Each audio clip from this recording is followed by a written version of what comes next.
Hello everyone, my name is Nathan, and today it's time for another episode of Oxygen Not Included here in the 100 Duplicant Challenge. I've already recorded this episode a couple of times, and I feel like today is the day where we're gonna fail the challenge. However, do not worry, I do have an incredibly good plan in order to make it up to you guys, but I just wanted to show you the exact point where we meet our demise. Now, instead of playing the episode regularly, I'm just gonna show you what happens, namely, you already guessed it, people are starving left and right, one after another, and today is the day I just couldn't prevent it from happening anymore. We already have one duplicant that we needed to print in about 80 seconds or so, but then the other guys are just gonna follow suit with the starvation. Now, I did a little bit of math behind the scenes and figured that, well, at the moment we don't have enough food. That was already clear, but maybe I should just diversify much sooner. At this point, I cannot prevent the starvation wave from happening because we simply don't have enough plants. Someone in the comments mentioned I need about 400 plants. It depends on which plant I'm going for, but let's say, for instance, the meal lice in combination with the lice loaf, 350 plants would already be enough. However, with the spindly grub fruit, it might be 400 plants, and with the mushrooms, it might be 500. It really depends on how we treat everything. But you can see at this point, the starvation numbers are going up dramatically, and it's just gonna be a quick demise. Still, I'm gonna follow my rules, and we print out Harold in this case. He can join the failing society. Now, once this has failed, we are gonna learn from our mistakes, and I'm gonna redo the challenge exactly at episode 1. So it's gonna be the same save game, but starting from cycle 1, and to make it up to you, I'm gonna play through the beginning a little bit quicker and just demonstrate all the changes that I've made and how I'm trying to circumvent this problem in the future. We only really made it to cycle 40, that is not even halfway through the challenge, but after this failure I brainstormed some, I did some math, and now I'm much more confident that we can do it. I'm just gonna speed up the game a little bit in order to see the starvation happening. It is now about a cycle later, and we already have 20 starving duplicants. It's just, I cannot save it anymore. A lot of you have foreseen that in the comment section, but after attempting this challenge, I'm pretty sure I can do it. I just have to think much bigger, much sooner.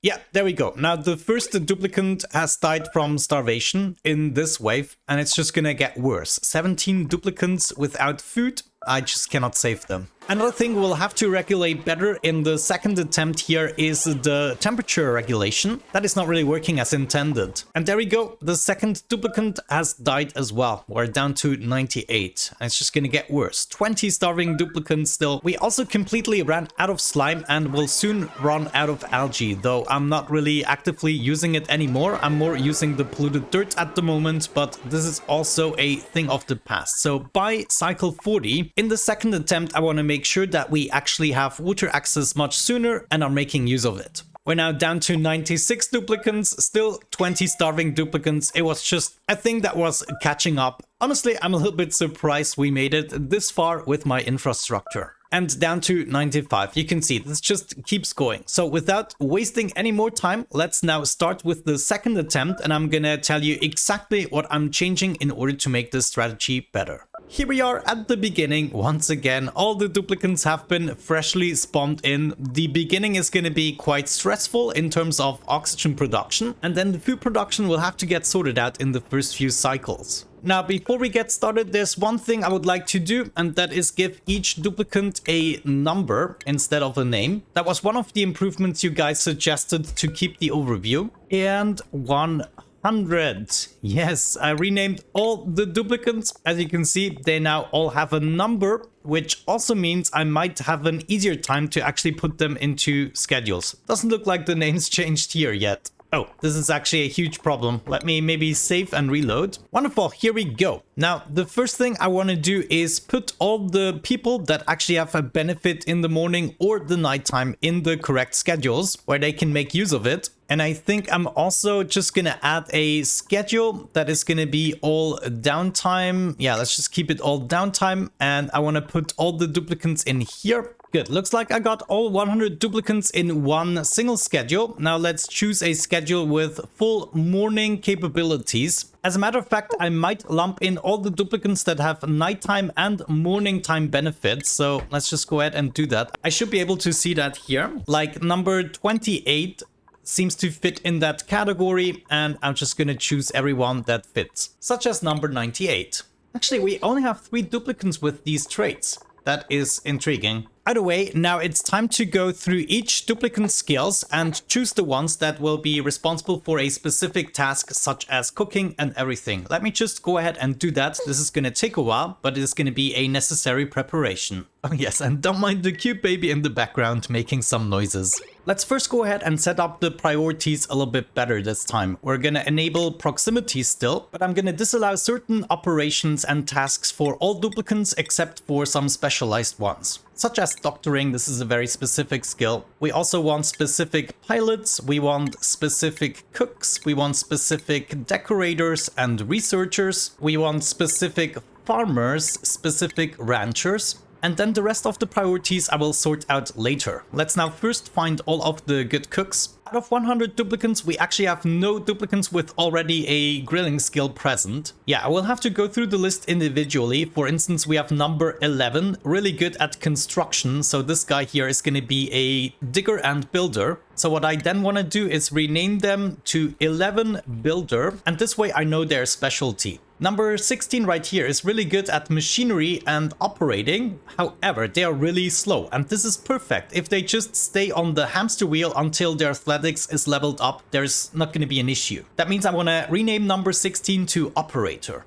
Number 2 already has a husbandry skill of 5, which gives us plus 50% groom effect duration. So that is already a huge bonus. Number 2 is going to be a rancher. 22 is going to be another builder. And now I'm just going to go through the rest of the duplicants and show you the final task assignment. Alright, I now spent a lot of time sorting out all the duplicants and assigning them the correct priorities. We have 5 schedules in total. They are still the same schedules as before. However, in each schedule we now have a dedicated builder, farmer, a cook, a rancher, an operator, a supplier, and then a bunch of random guys. But the first 2 rows are essentially occupied by the same 6 tasks: builder, farmer, cook, rancher, operator, and supplier. We have that in each schedule, and the rest is just filled up with random dupes. Sometimes I have additional builders because they were just made for the job, but this is the current situation. Checking out the priorities, we can then see who is allowed to do what. For instance, we have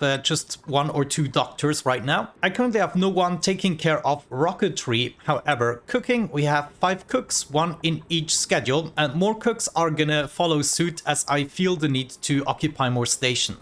We also have 2 decorators. This is probably going to remain this way. We don't need more decorators or doctors probably. We have 2 researchers. I decided this is also probably enough. They should be able to cover most of the cycle, and I noticed the research speed wasn't an issue in the previous attempt. I then also have 5 dedicated operators. However, all the other duplicants are also allowed to operate if they want to. We have 5 dedicated farmers, and some of the ranchers are also allowed to farm as a secondary priority. We have 5 dedicated ranchers, and then we have 5 dedicated builders and diggers. No, actually, we currently have 7 of these guys already. I also decided to have some dedicated suppliers. So if we check out the toggling, for instance, we have 5 suppliers here, 1 in each schedule. They have toggling as the highest priority, so somebody is always going to do that first, and then they will take care of tidying, supplying, and storing. Now, honestly, I think I'm also gonna dedicate those to life support. These are things like topping up the oxygen diffuser.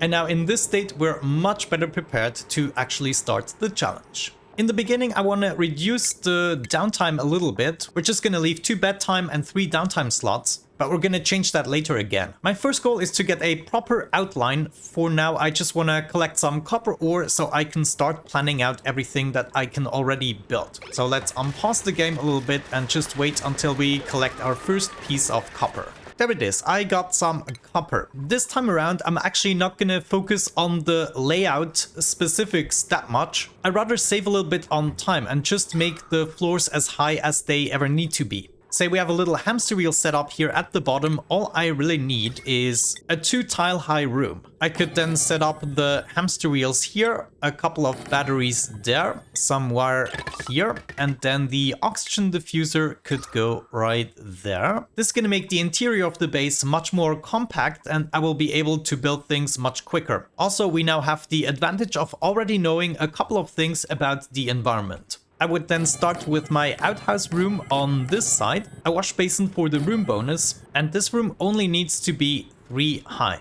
There we go. So let me just plan out the rest of the initial design and then we can get things rolling. Okay, I think I got everything ready for the initial setup. Since we are making the rooms a little bit less high, we can also make them longer, which means I can accommodate about 16 beds instead of the usual 8, of course. With my schedule, the dupes will first go to sleep, then they will poop, and then they will eat. Since I cannot really decide which toilet they're going to be using and whether or not it's close to their bed, I think I'm still going to have my toilets stacking down and my beds stacking up. Here at the bottom, I'm still going to have my water collection area, and then we have a power setup that is going to be dedicated to this science station near the printing pot and any oxygen diffusers we have going on. Speaking of oxygen diffusers, we might already want to set up a couple of them, because we already know cycle 1 is going to be quite a doozy when it comes to oxygen. But with that out of the way, let's unpause the game and allow the duplicants to just do a little something.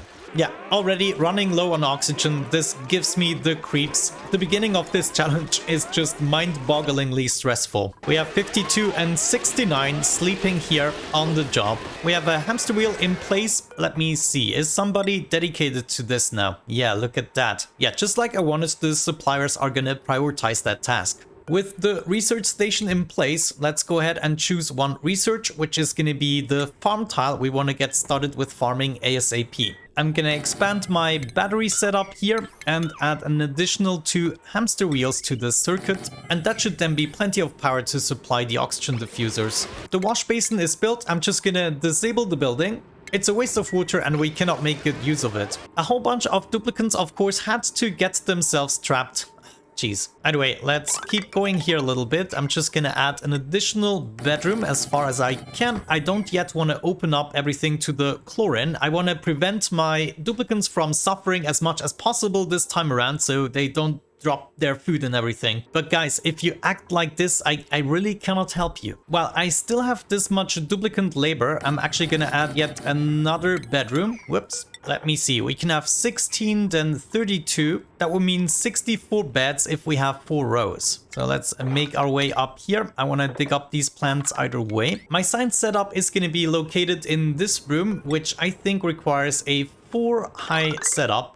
And I know I'm taking the beginning slowly again, but I assure you the next few cycles until we get to cycle 40, I'm gonna try to speed up a little bit. Unless a lot of you guys want me to go slow again, just in case you don't want to miss anything. But I don't want to leave you guys hanging with a failed challenge, so I might just catch up to the point where we were previously. But there we go, we have the first research done, access to compost, ration box, algae, terrarium. I'm really only after the farms currently. Where do we want to get started with those? Maybe potentially up here, going up, though the center really doesn't leave enough space. I think I will use this layer to get started and then build my farms downwards. So the first layer would involve a meal setup. That means a 2 high room is already going to be enough, and then probably another row of meal to be honest. So this means I should wait for the farm tiles really, so I can make the floor out of farm tiles. And then we go with a specific number. Let's say we want to do about 20. What do you think about 20 plants per room? Honestly, it's probably not enough. I might have to go with 30. Yeah, that looks a little bit better. We go with 30 plants per room, and that means we would end up right here with the 60 plants. Keep going. I want to keep on researching, and once we got access to the farm tiles, we get planting right away. We have our first duplicants already making use of the toilets. Gotta love these guys. I already know this is not going to be enough toilet rooms, so let's set up another one here. Give this some proper flooring and give this some doors. I'm also already gonna prepare the next room, but just to have it ready. I'm also gonna dig up a little bit, already get a little bit closer to this water source, maybe dig my way over here to this oxalite and algae. Oh yes, I have a much better feeling about this. I'm actually a little bit surprised nobody is idle at this point. Oh, no, never mind. Looks like I made a mistake here. I got this guy trapped. Just focus a little bit. Yes, research completed. We can actually start to build farms as of cycle 1. I just love it. That means all of these guys I want to replace with farm tiles and the ones at the bottom as well, which is gonna give us 60 mealized plants. When it comes to research, I want to also go for bristle blossoms as soon as possible, which is gonna require us to have access to pipes and hydroponic farms. So I might just want to get started with advanced research since I'm going to be needing that either way. I prioritized building the farm tiles and I kind of regret it because that disrupted everything else. Okay, I'm not going to do that again. We got the first farm tile in place and already 38 seeds. This is great. We also got 15 blossom seeds. Do we have anything else so far? No. Well, let's just go for the meal lice and we're gonna give the farms priority 7. Actually, let me think. Farmers will always have the priority. Yeah, we don't actually need to do that. Let's just keep them at priority 5. And then we copy this for every finished farm tile right there. Just get this rolling. Good. Now, obviously, to counteract the initial lack of food, we also need our microbe musher setup. Let's go for that. We need at least 2 hamster wheels here. Let me see. How much power is this sucking again? 240 watts. This is just absolutely brutal. Let's see, we already have 11 tons of coal. Do we have access to? No, but we could go ahead and research the power stuff, right? Yeah, if we just went for the coal generator, we might get away with it and then not use that. But instead, we will be using 2 coal generators and a smart battery eventually. However, I think initially I'm still going to be needing a setup. Let's just power 2 of them like so, and then I can power 1 here on the other side without issues. Within the microbe mushers, of course, we want to queue up the mush bars and prioritize these. Let's just go all the way to 9. I already got access to the jumbo battery. I think I want to place that right here. You know what? I'm actually not going to do that. I'm going to replace that with a smart battery ASAP. But right here, we can probably go with a jumbo battery instead of building the small ones. The next room right here is going to be my mess hall. And I'm also going to make this 1 tile lower than usual. The mess hall can be 120 tiles in size. So we can drag it all the way up to here. Set up a door like so and so. Let me see, I think we unlocked the mess table too. Yes, here it is. So we can just go ahead and set up a whole bunch of them. And then right here in the very center, I'm gonna leave a space free in order to set up the water dispenser to upgrade this room. We will be doing the same exact thing here on the next level once we are done with this. Even though my duplicants get wet feet right here on this layer, I'm actually going to leave this convenient bit of water because it is actively helping keeping the batteries a little bit cooler. At this point, I'm still digging up a lot of muckroot, of course, going through the terrain. So this is giving us a little bit of leeway with the food. I don't want to make a mistake. I think I'm going to go through with this and the hamster wheels. This way I can already power the 6 microbe mushers. I'm also already going to prepare some more oxygen diffusers here at the top. And this is where I possibly want to set up my first coal generators. It's also close to a cooling source. Very nice. Okay, before I forget about it, I want to disable disinfect. Where did I do that? In the germ overlay, we want to disable that. So all these duplicants will actually take care of the important things, which are building and doing the chores. We now need to go back to advanced research in order to set up the supercomputer. Good, looks like we're ready to hook up the second row of microbe mushers. We're just gonna connect it like so, and then disconnect this part. And now I can have 6 microbe mushers, even though we might need to engage more cooks in the process. I'm already gonna go ahead and prepare the next area for the next Great Hall. And of course, a whole bunch of mess tables. It's gonna make the duplicants happy. And while I'm at it, I'm also gonna continue with my bedrooms a little bit. All right, with this new start, I'm gonna leave it be at this stage and I'm gonna wait for your feedback. Maybe you don't even want me to continue and reattempt this challenge, but I'm really eager and I think this time we stand a much better chance. Let me know what you think down below. Should I skip a lot of the next cycles in order to catch up with where we were? Or do you want me to go through the process? Of course, I'm still gonna speed it up either way. I just want to know what you think about it. But with that out of the way, thank you so much for watching. I really hope you enjoyed today's episode. Have a great time and see you in the next one. Bye bye.